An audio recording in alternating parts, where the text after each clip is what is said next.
What's going on, guys? Welcome back to the Roots and Wings podcast. So our mission is to help you become undeniable, either by yourself or as a couple. Okay. Now, on the previous episode, we talked about masculinity. In this episode, I'm going to be asking Charlie questions about the feminine energy. Okay. So, babe, you okay? What are you drinking? Yeah, good, thanks. What you got? Peppermint tea. Nice. I fancy one of them now. So, do you feel like you're allowed to want traditional things, marriage, kids, staying at home, without being seen as letting the feminism movement down?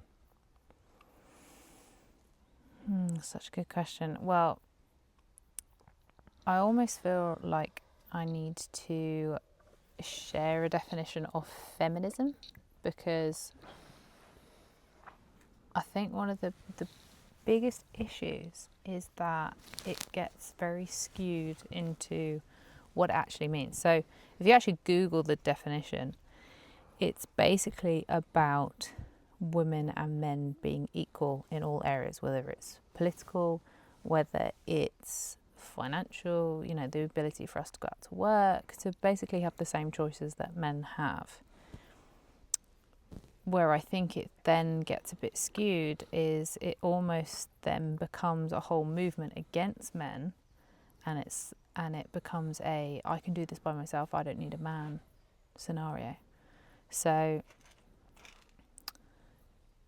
going back to the question, Because equal is like the same. Yeah. But we're not the same. No, we're absolutely not the same in our makeup and how we are. But it's for instance how back in the day we weren't even allowed to go for a walk by ourselves. We weren't allowed to vote. We weren't allowed to drive a car. Right. So yeah, it's a bit there strange, has isn't it? been, and I think that's where the issue lies, is that there's such extremes now that we even sort of forget why the whole feminist movement started. So going back to the question, I've never felt it when it comes to getting married and having a family, because that's just something that I've always desired to do. And I've watched my parents, and they obviously had a very happy marriage, brought me and my brothers up. However, the third point I think was about Yeah, I mean, I was just thinking, like, money, wasn't it? imagine if you did a reel saying, hey, listen, guys, I don't want a job. I want my man to provide for me so I can stay at home, do what I want, when I want. Yeah, then I would get a lot of backlash. Would get backlash, wouldn't it? Exactly, which is not right, No. because it should be, the whole point is that we have equal choices. But where it gets frustrating is that if a woman makes that choice, it's almost like she's seen to be letting the side down. and this is where it just gets very frustrating. So what was the end of the question? It was marriage. So do you feel like you're allowed to want traditional things like marriage, kids, staying at home, without being seen as letting the feminine movement down? Exactly. Yeah. So marriage and kids, yes. The staying at home does feel like you are made to feel like you're letting the side down. Yeah. But as I actually shared on the last podcast that we did, when I put up a story mode of asking women what they would actually want from a soft life, staying at home with their children, staying at home with their partner, being able to go to the gym whenever I want, blah, blah, blah. The messages I got were all of them. So actually there are women out there crying out to be able to stay at home. They actually don't want to go to work. You know what's mad? Like, they don't want to. This whole stay at home thing, like, you don't stay at home. Well, The first thing you do is get out of the house. Well, and also there's a whole big skewed ideal that if you stay at home, you're not doing anything. I give any person in this whole world that has never had kids the job of staying at home with the children all day and making sure there's food on the table, making sure the house is clean, making sure the house is tidy is a feat in itself when you've got kids around. Making sure the dishwasher's unloaded, I think this is where taking money the comes dog into for a it. walk. It's not I think people think women staying at home is that they're sat on their arse all day watching TV. Being a stay-at-home mum is a job in itself. Right. So I think we also need to normalise the question, if somebody asks you the age-old question, what do you do? We need to normalise the answer being, I'm a mum. Not I am the COO of whatever, or I am the graphic designer of whatever. I'm a mum. That is a full-time job. Right.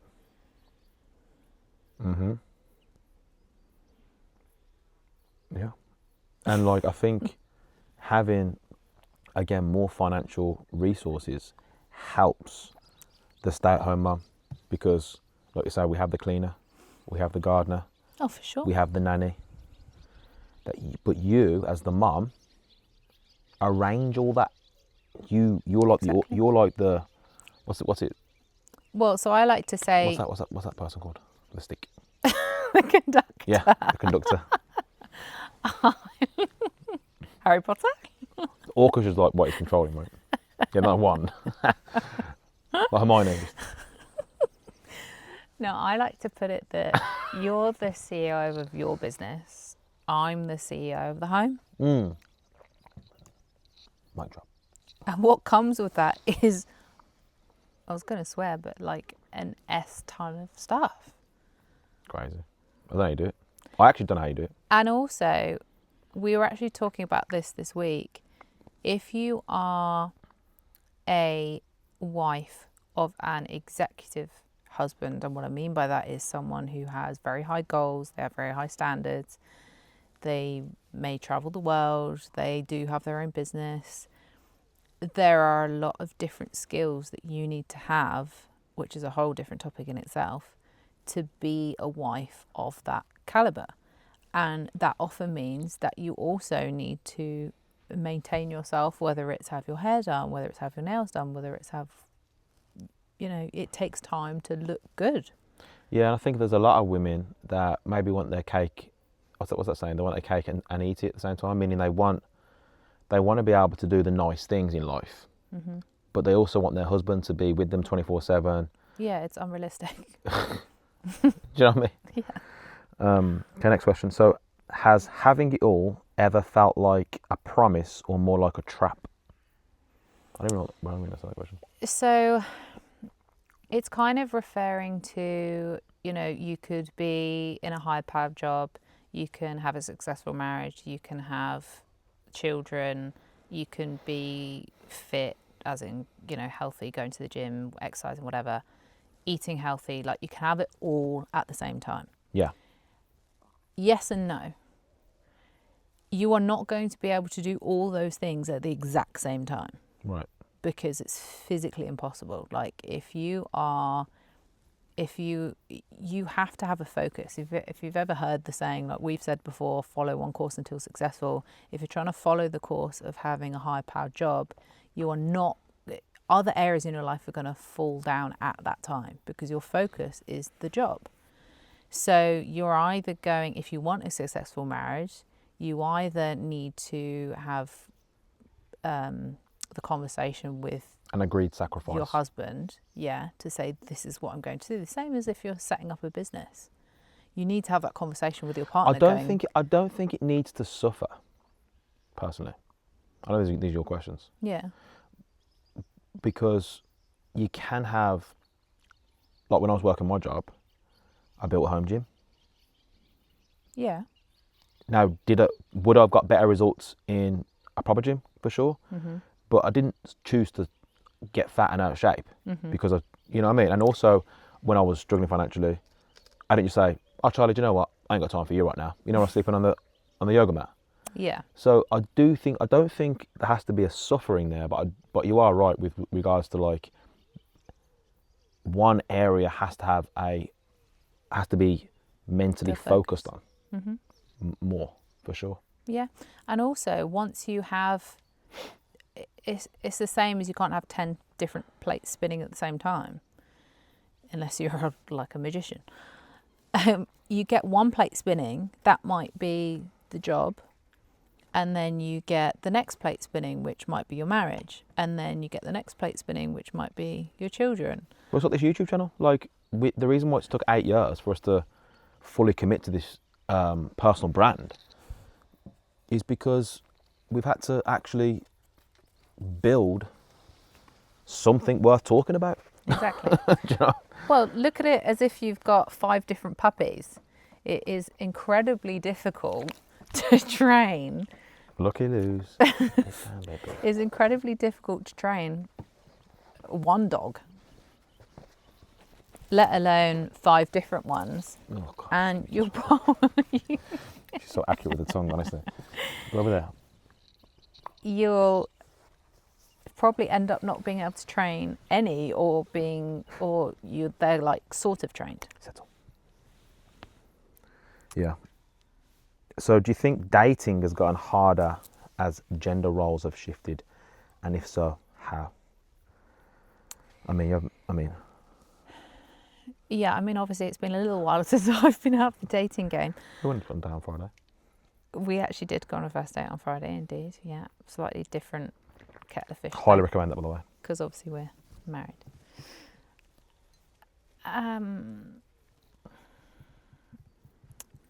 But I think I remember you saying like, oh, you wouldn't like to go back to dating now because No. But also, anyone that I speak to that is currently dating or is looking for a partner, it's all about online dating. But unfortunately, it just seems so fickle.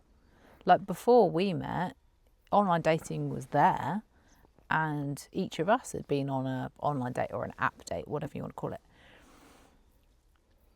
But and also, can you find your husband? Well, I know people that have found their husband and wife on it, so of course they can be successful. However, it's a little bit like how so many things are on social media, that it's just so easy to just keep swiping past, like scrolling past as if you're like scrolling through things on Instagram, rather than if you actually meet someone when you're out, you can't replace that, because you get an immediate energy feel from them about who they are as a person, which is extremely difficult to get online. Yeah, I think social media is good because like you can actually, especially if you're consistent on social media, like showcasing. Like I had a guy yesterday reach out to me saying, "Hey man, listen, because you're so consistent, like I just want to work with you." And I suppose if I was looking for a partner, I'd want to go and I'd want to find a lady who's like, you know, got, I don't know, like just consistent in who she is. Mm-hmm. Do you know what I mean? Yeah. I think social media can definitely help. And then think like,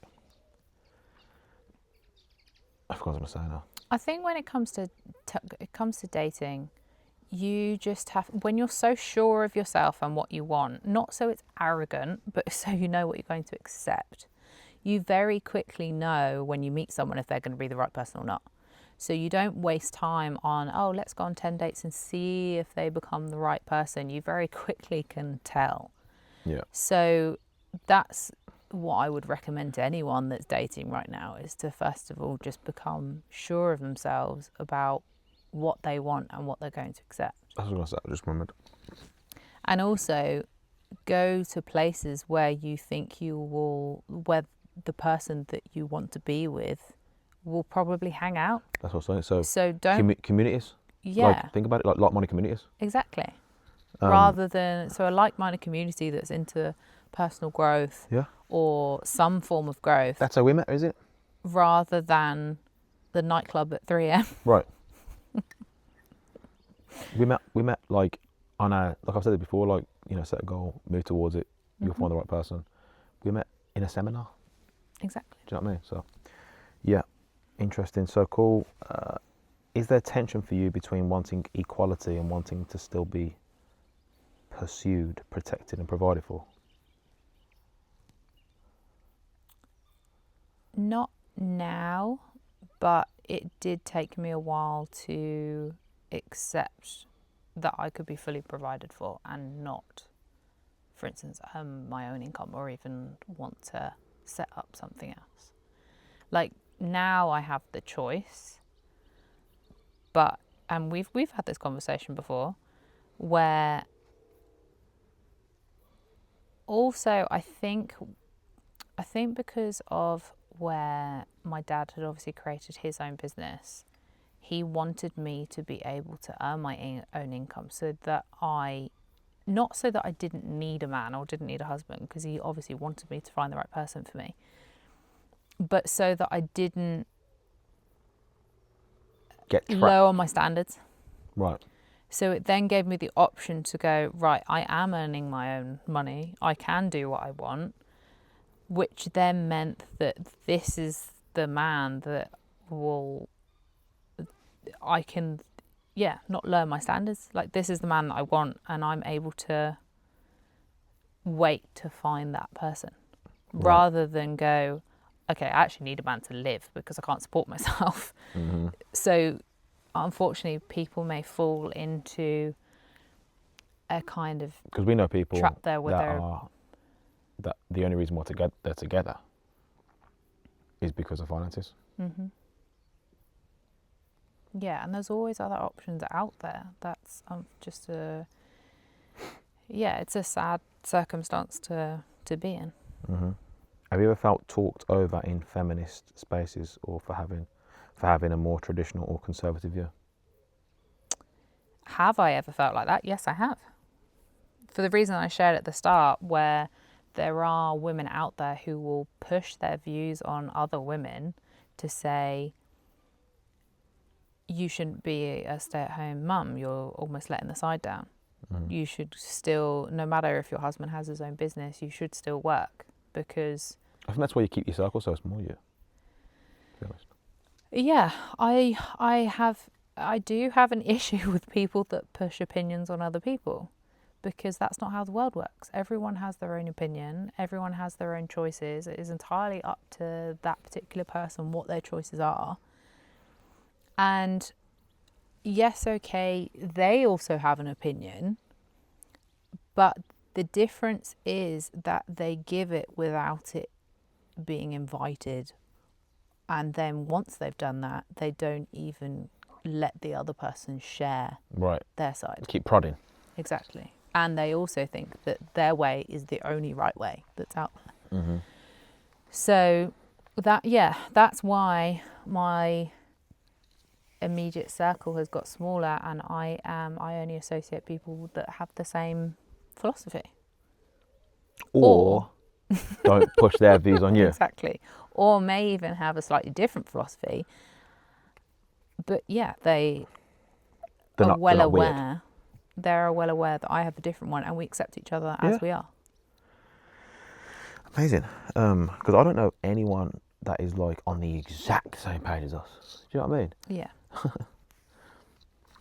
Yeah. Because everyone's normal, different. Exactly. Everyone's different, man. So what's your honest reaction when you hear the phrase male loneliness epidemic? Sympathy, skepticism, or something more complicated? So, interestingly and sadly, since moving where we are now, there does seem to be a lot of men down here. So we're right on the south coast of the UK. Whether it's because it's a remote area or people live here and they maybe don't feel that they have access to different networks and communities because we are quite remote. I don't know what the issue is, but there does seem to be a lot of I just see reports like a male just suddenly goes missing. I'm like, how can someone go missing? Like a grown man. So, and it's extremely sad to see. So, I mean, we don't watch the news because it's extremely negative. I've never seen anything positive on it. So we try and put into our lives as much on the positive side as possible because there's too much negative stuff out there. What? But when it comes to that question, it then obviously then makes me question, why is that happening? Is it because they don't feel that they can talk to anyone about how they feel? Is it that they see other people, moving off maybe to different parts of the country and living their own life and they're not where they want to be? Do they feel that they don't have a community like we have created or are creating? Or they have someone like you to speak to? I think it is because we live in a social media world now, and a lot of women have been exposed to high quality men and women that live a certain way. And we're saying in London, you know, because we love people watching, and we're saying that how, you know, women have it easy when it comes to finding a man. Where women have it hard is finding the right man. Right. Most men, let's just be honest, because of, again, I believe the lack of masculinity, lack of discipline, lack of self-esteem, whatever, they find it hard just to find a woman that will even be attracted to them. Do you know what I mean? And I think kind of like just take what they get. I think, but that's from a relationship standpoint. Loneliness again comes down to men not feeling like they can communicate, they can talk. They don't really know how they're wired, why they feel lonely, why they feel depressed, why they don't feel valued, and you know how the world works. Personal development saved my life.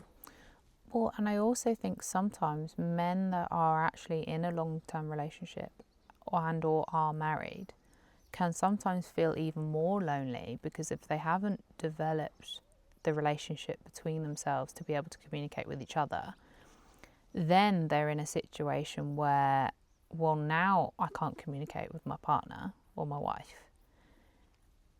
Now I have to put this facade on that actually we have a happy marriage. Now I can't speak to anybody else. So who do I speak to? And then they don't know where to go. They don't want to feel weak in front of their mates or whatever. So it's an interesting one. I think we could talk about it for ages. Where do you land on accountability? Are men in a crisis, or are they resisting change that's overdue? Where do you land on accountability? Are men in a crisis, or are they resisting change that's overdue?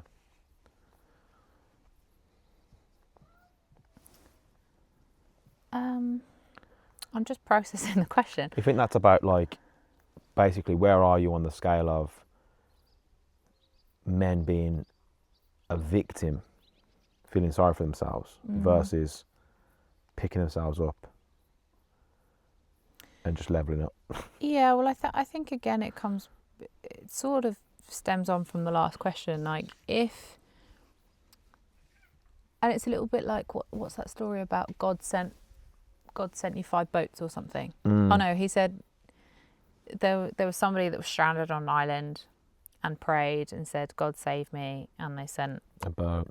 Oh no, God save me with, it was very specific, like God save me with a, well, let's call it a boat. God save me with a boat. So they were expecting a boat, but they sent a helicopter, a plane.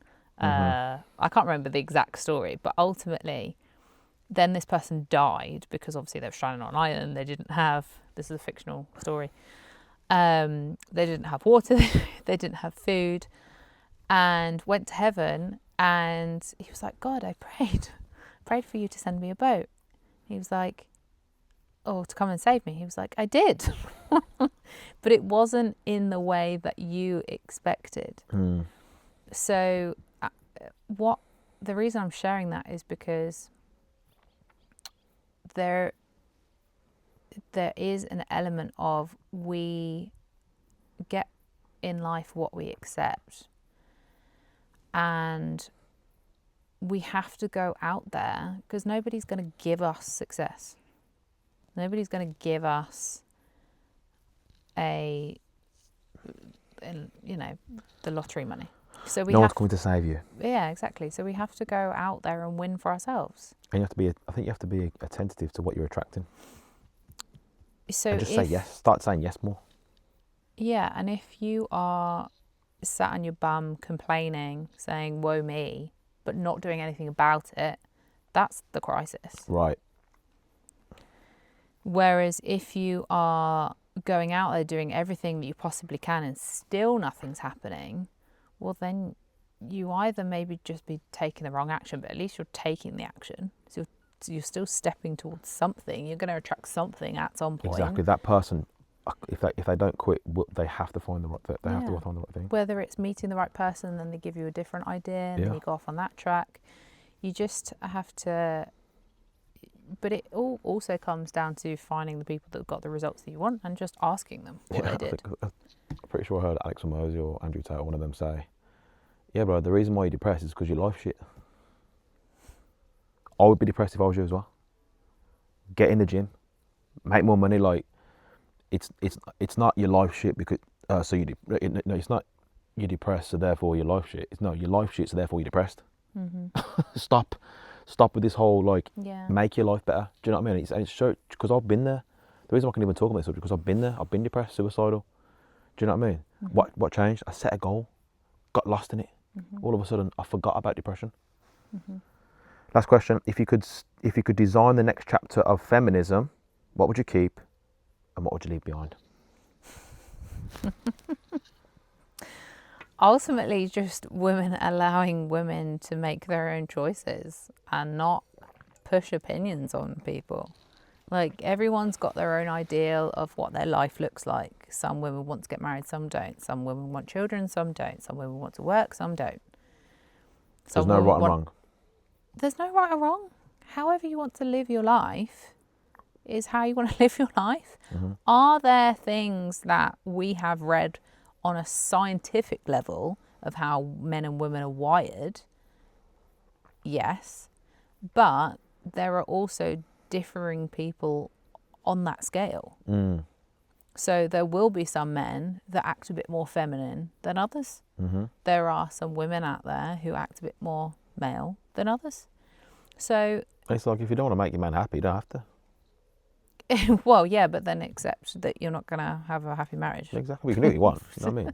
You can do what you want. You know what I mean? But if you don't want to make a man happy, that's but then going into relationship-wise, the only person, and we were actually talking about this week with my mentor, the only person that can judge if you're a good wife or a great wife is your own husband. Right. Because I'm the right wife. How many men though will say for you? Yeah, you're a good one. Yeah, because they're scared of because of the feminine. What do you mean? You know, they're getting that look. Yeah, but then they actually. I'm a good wife, ain't I? They actually need to have an actual. Well, okay, so that's where the man actually does need to get into his masculine, right, and say, no, actually, we need to have a serious conversation about this. What if the man leaves his, you know what, at work? He needs to bring him home. Because how can he be? There's an issue there. If a man leaves his masculinity at work and is a totally different man at home, you know what that is, though, yeah? Because at then work, there's an issue there. At work, he's heard. He's respected. That's what I mean. There's an issue. So that needs to be a conversation that they need to address and they need to work through. Yep. But there's a difference between you are different at your work than you are at home. But by that I mean you are who you are at work. You talk the way that you talk. You're focused on success. But when you're at home with me, you're a lot more cuddly and loving. Not that you're this incredible man at work and then come home and I can't be cuddly at work. That'd be weird. I actually dictate your life and what you do. Yeah. And you don't have a say. Yeah. Like that's worlds apart. It's very different. So, yeah, it needs to be a conversation. Love it. Cool. Guys, again, welcome. Thank you. Hope you've enjoyed it. If you have, if you've smiled, you've laughed, you've got any sort of value, like, comment below, ask us questions, share in the comments what you like about it. We have a waiting list right now in the description for what we're going to be creating. We're super excited about it, and so just sign up. Even if you're interested in just this subject, there's a kind of questionnaire, fill it out, and yeah, I'll see you on the next episode. Let's get it. Roots and Wings.